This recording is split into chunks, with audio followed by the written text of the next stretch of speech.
Y llega nuestra cita con el Mirador a Radio Torre Pacheco, y hoy en este espacio vamos a conocer el artículo que nos va a leer Miguel Galindo en directo. No queremos entender, ese es el título.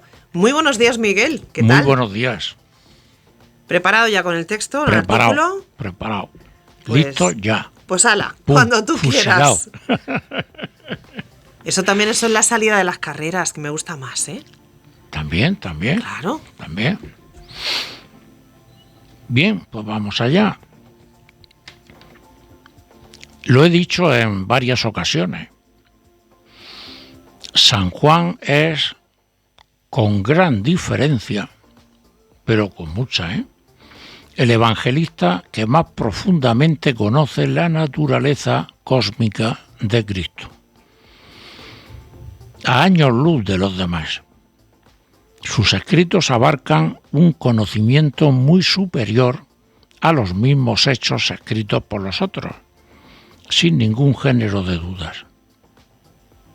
Muy posiblemente porque el discípulo amado, como se le conocía, quizá por su capacidad intelectual, Jesús le traspasara esa parte de conocimiento que el resto aún no estaban en disposición de recibir.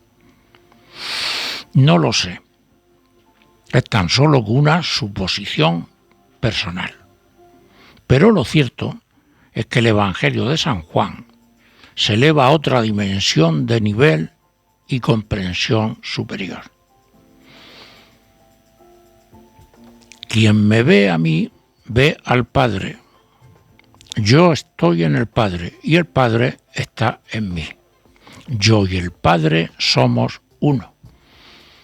Eso es del Evangelio de Juan. Juan 14,9 y 10,30. No se puede decir tanto en tan poco. Es una visión holística del mundo, de Cristo y incluso de los seres humanos. La unicidad de Jesucristo con quien él llamaba Abba. En murciano sería papaico. Y la de la Eucaristía de ese mismo Cristo con los hombres. Incorpora a esa humanidad al mismo estatus. Esa es la verdadera, la auténtica y genuina redención. Redimir significa redimensionar. Vamos a ver, en moderno sería resetear. Resetea. Volver a medir. Y en este caso concreto, es como reunificar lo que estaba separado, que es el Espíritu, es lo que Jesús llama el reino de Dios, con la materia, que es el reino del hombre. De ahí que Jesús se hiciera llamar hijo de ambos indistintamente y según cuándo y cómo. Eso San Juan lo capta magistralmente. Esa afirmación cósmica que Juan pone en palabras de Jesús es una reafirmación del Evangelio copto atribuido a Santo Tomás, que en su Agrafón 77 dice: yo soy la luz que está sobre todas las cosas. Soy el universo. El universo salió de mí y el universo retorna a mí. Parte la leña y estoy dentro de ella. Levanta la piedra y estoy debajo de ella. Pues estaré con vosotros todos los días hasta el final de los tiempos. Casi nada. Física cuántica pura y dura. Pues eso no es otra cosa que el desarrollo de una filosofía holística universal, donde la figura de Cristo es el agente central, es el causa-efecto principal de todo, por quien todo fue hecho. Se dice por otra parte en otro evangelio y todo viene a encajar como un puzzle tesela a tesela. De ahí que también, siguiendo a Juan, en 6:37, viene a sacar de su boca: si alguien viene a mí, yo no le diré que se vaya. El problema reside en que esa invitación no ha sido abiertamente aceptada por la humanidad. Es una promesa que ha quedado en el aire, a pesar de que se hizo como su iglesia, acomodada por Pablo, de raíz judía y luego romanizada. Vino a los suyos y los suyos no le recibieron, dice también Juan, en 1.11. Pero es que aún no lo hemos recibido, porque aún no lo hemos comprendido. Aún está por entender lo que hace más de 2 milenios debíamos de haber entendido y aplicado. Hace muchas décadas, por ejemplo, Enrique López Guerrero, cura de Mairena de Alcor en Sevilla, escribió un libro, Mirando a la lejanía del universo, donde exponía una teoría cristocéntrica de todo lo creado. Pero no busquen el libro. Su propia iglesia lo condenó, lo silenció y lo envió al ostracismo domiciliario, donde murió. Yo mantuve un breve contacto epistolar con él. Murió hace unos años, olvidado, y su libro ya no se encuentra por ninguna parte. No existe. Descatalogado, se dice. Yo digo que hecho desaparecer. O sea, lo que dijo San Juan, los suyos seguimos sin recibir al que aún llamamos Mesías. Fue a los suyos y los suyos no lo recibieron. Y por esa cuestión y motivo, aún somos también esos muertos que entierran a sus muertos, porque no sabemos resucitar en nuestro interior y seguimos crucificando la verdad en nuestro exterior. Pero cuando esa verdad nos haga libres, que es una promesa real del Evangelio, resucitaremos de nuestra muerte a la vida.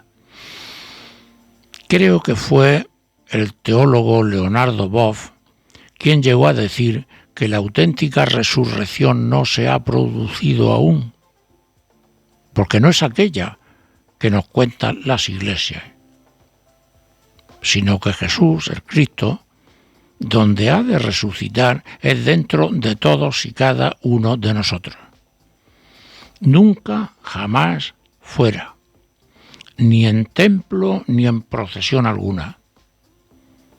Y que lo hará porque para eso vino a este jodido mundo y bajó a sus puñeteros infiernos.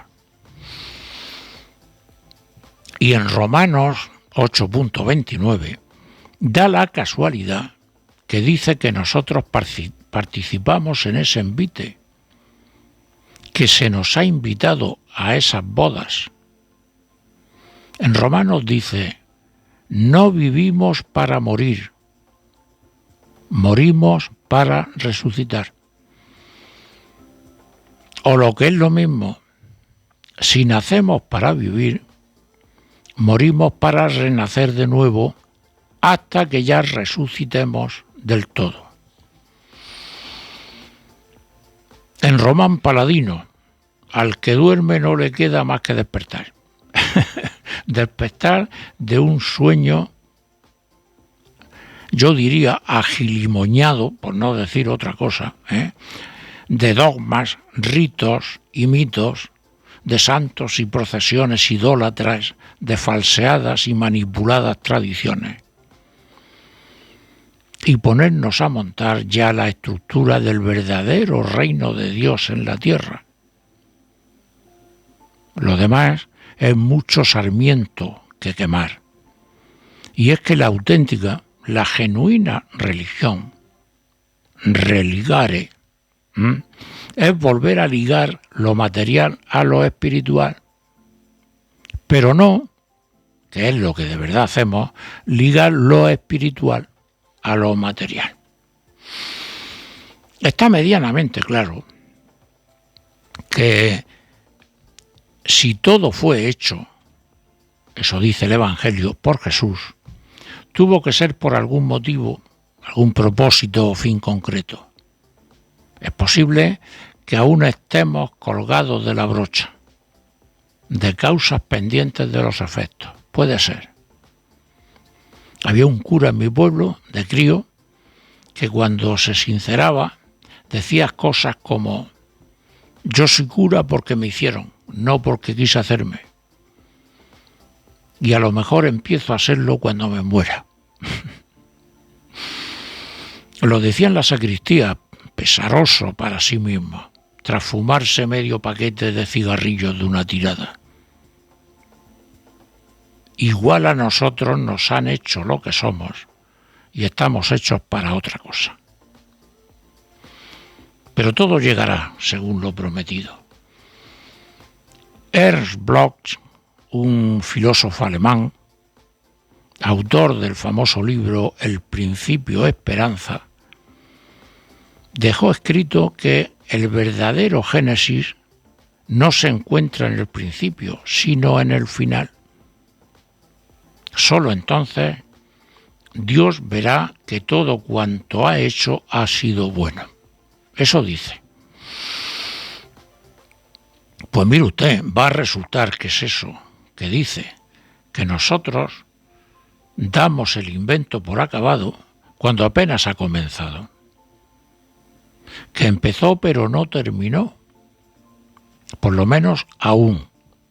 Y en tal caso habremos de darnos prisa, porque nuestros avatares políticos de este mundo, aliados de Satanás, y lo digo así, con todas las letras, se les han puesto por montera a finiquitar el tinglado e irnos con la matraca a otra parte.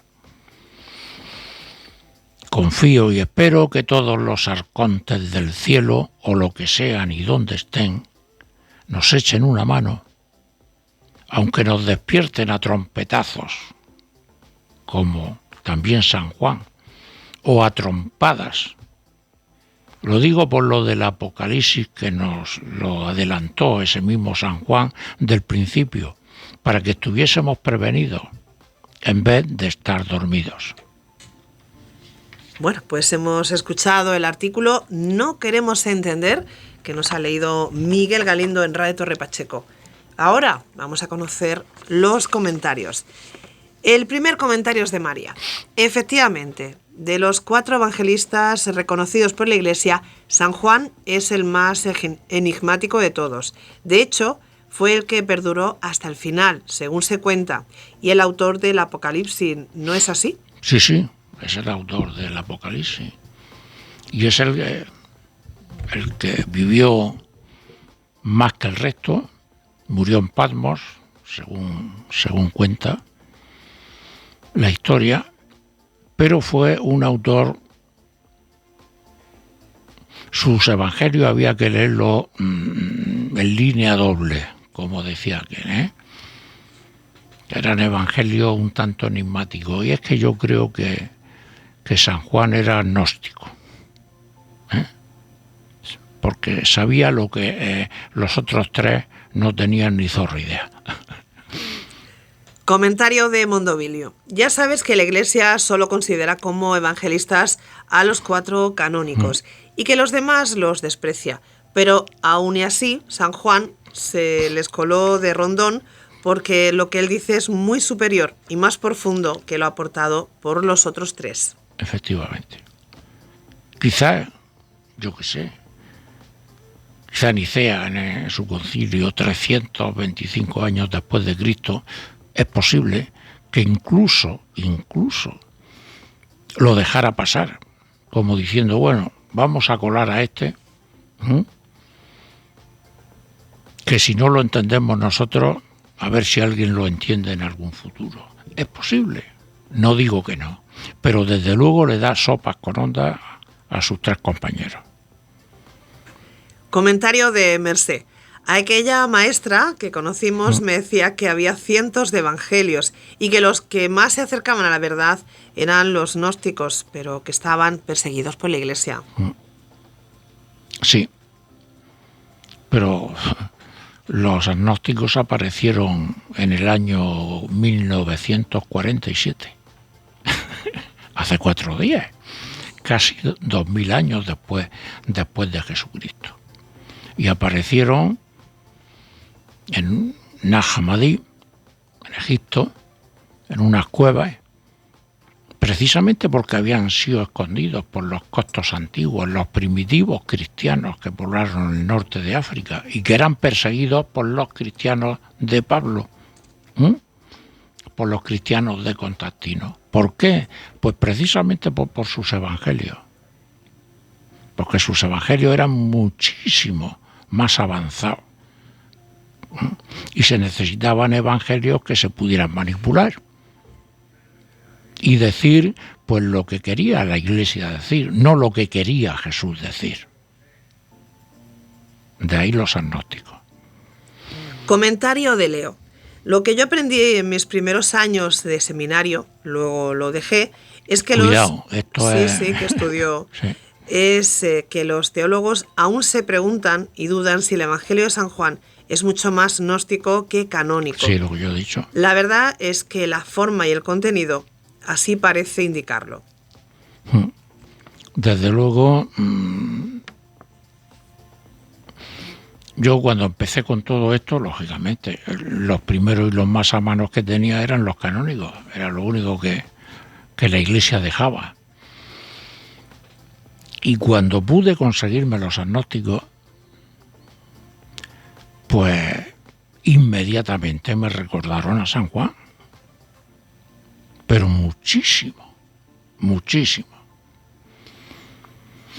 Si San Juan fue precisamente el evangelista que más vivió, más años estuvo en esta tierra, cuya obra última fue el Apocalipsis, está súper claro que él tuvo que participar en algo en estos evangelios.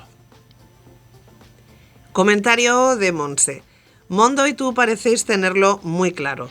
Yo no tanto. En realidad, a mí me hacían leer a los 4 evangelistas en serie, como si el rito marcara más que el contenido. Y eso terminó por preguntármelo al final.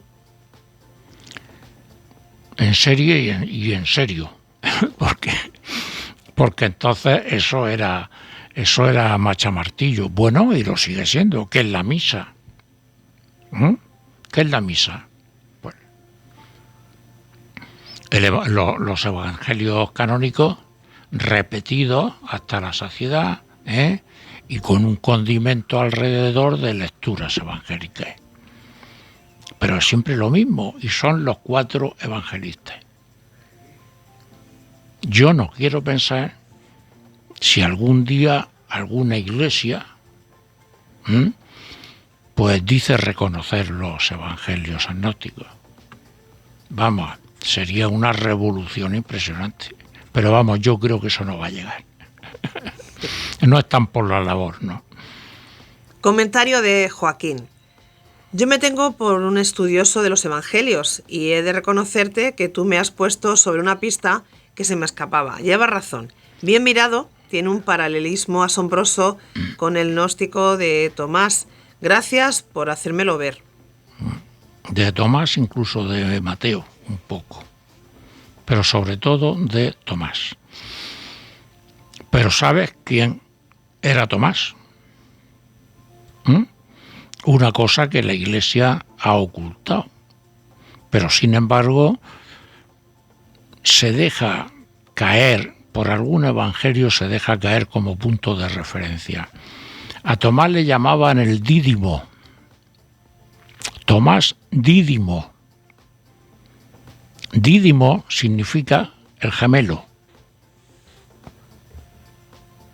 Y según los estudiosos, le llamaban Tomás o le llamaban el Dídimo indistintamente, porque se referían a Jesús, que tenía un hermano gemelo, Tomás. Lo mismo que Santiago también era hermano suyo. Eso como curiosidad aparte. Más comentarios, este es de Lola.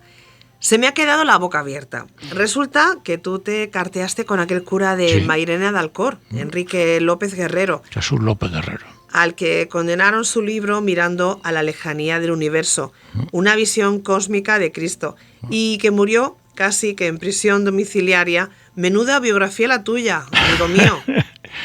Casi no.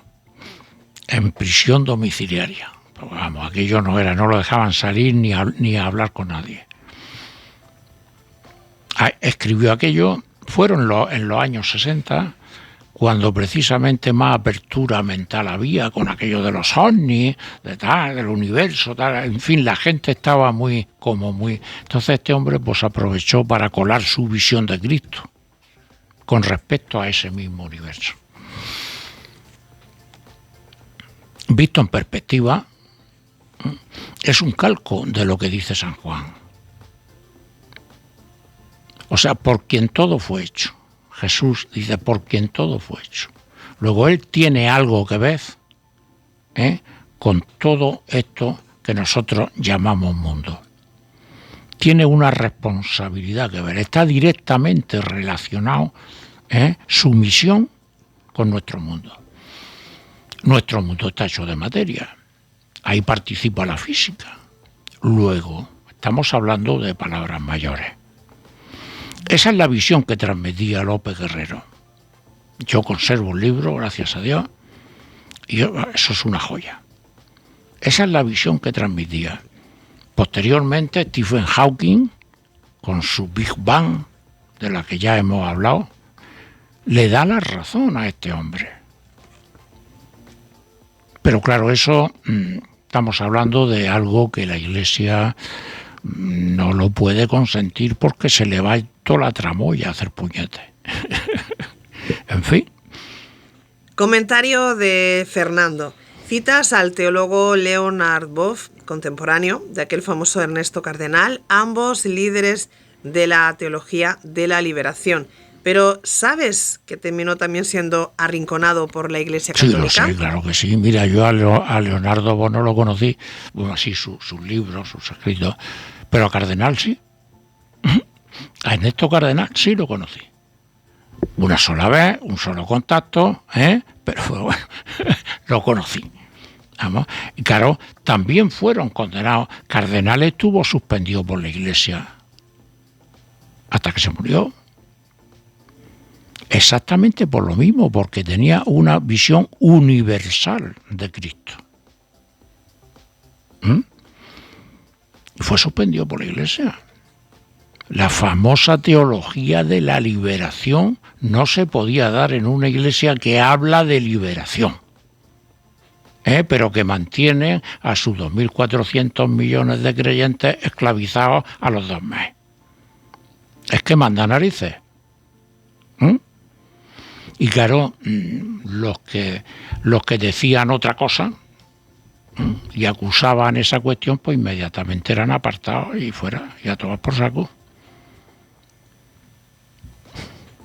Comentario de Eusebio. Me has puesto a pensar, si hubo un tiempo en que la materia creada por la energía alejó el espíritu de su origen, según tú, es llegado el tiempo de hacer el camino contrario, o sea, que el espíritu regrese de la materia a su origen. ¿Lo he entendido bien? Esa es la idea. Esa es la idea. La cristología del universo, la idea es esa. O sea, el principio, llámalo padre, llámale inteligencia primaria, llámale lo que te dé la gana. Se convirtió en materia, parió el mundo de las formas, pero esa energía inteligente y primaria tiene que volver al origen de donde partió. Y esa es la redención que promete Jesucristo. redención es ni más ni menos que eso. Reseteo y vuelta a empezar. Y nosotros somos partículas ínfimas, donde en el hombre se da el encuentro de la energía primaria inteligente con la materia. El hombre es el único ser en la creación que tiene identidad propia. Y lo sabe. En ningún otro ser fuera de nosotros existe ese don. Eso es para pensar nada más. Sí, la verdad es que sí. Comentario de Antonio. A ese cura al que citas de tu pueblo lo conocí yo. Fui monaguillo suyo. Y es cierto.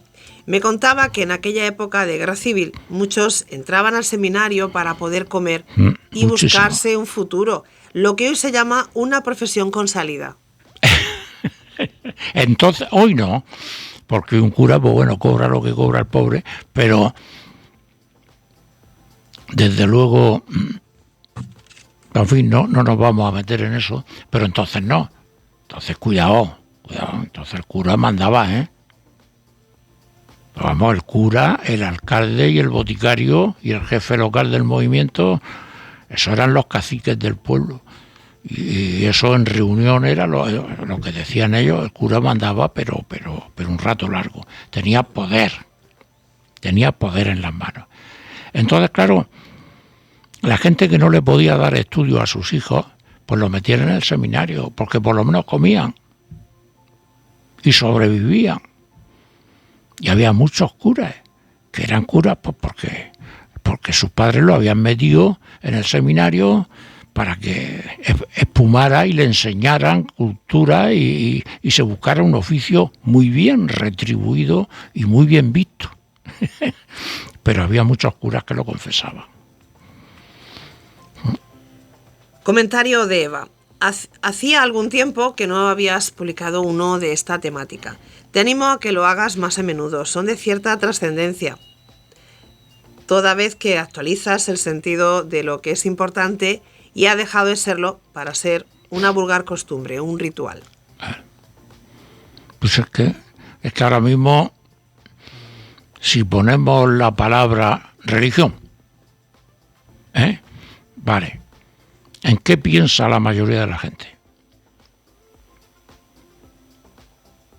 En las oraciones, en ir a misa, en ir a las procesiones, en practicar los sacramentos hasta cierto punto, sin saber lo que significa siquiera lo que es sacramento. Ya está. O sea, hoy cualquier persona que no estuviera muy al tanto de las cosas de este mundo, al decir religión pondría ritual, dogma, ya está, es eso. Es un mundo de rituales, de muchos mitos, basados en una serie de dogmas. Y se acabó. Eso es la religión. Pero claro, la religión no es eso. La religión es lo que dice Juan. La religión es muchísimo más profundo y mayor y más grande y más rico que eso. Nosotros somos practicantes de 4 ritos y nos tienen cogido ahí dándole vuelta a la noria y haciendo más grande al santo cada año. Y adorando al santo por la peana, por supuesto, que es como se dice. Y último comentario es de Paco. Todo tu artículo es interesante, pero si he de elegir un párrafo, me quedo con el último, con lo que dice el teólogo alemán Ernst Bloch. No podemos dar por acabado lo que apenas ha empezado. Nos puede el defecto de ver las cosas como desde el final, cuando siempre es desde el principio. Exacto, es que la corriente de Ernst Bloch es esa, que dice que todo esto, todas estas imperfecciones que hablamos, todas estas cuestiones, no es porque esté mal hecho el mundo, sino porque el mundo no se ha terminado, apenas se ha empezado a hacer. Eso es lo que dicen ellos. Entonces, estaría explicado el por qué nos estamos planteando todas estas cuestiones.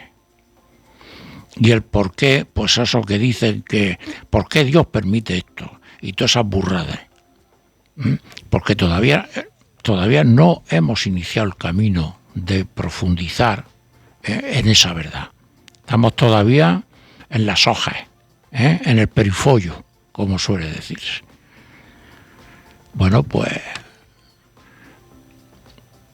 yo de vez en cuando dejaré caer alguna gotica de este. Bueno, pues no queremos entender el artículo que ha leído Miguel Galindo en El Mirador de esta semana, y para la que viene, pues este es el título: Personajes sin rol. Sin rol. Cambiamos de tema, ¿eh? Totalmente, no, nada de religión. Pero personajes sin rol. O sea, personas que no tienen rol. Ya, eso está claro. Pero, ¿adelantas algo? No. Forma parte de cada ser humano, pero es más onírico que otra cosa. O sea, los tiros van más por el subconsciente. Bueno, pues lo descubriremos en el siguiente programa. Muy bien. Muchas gracias, Miguel. De nada.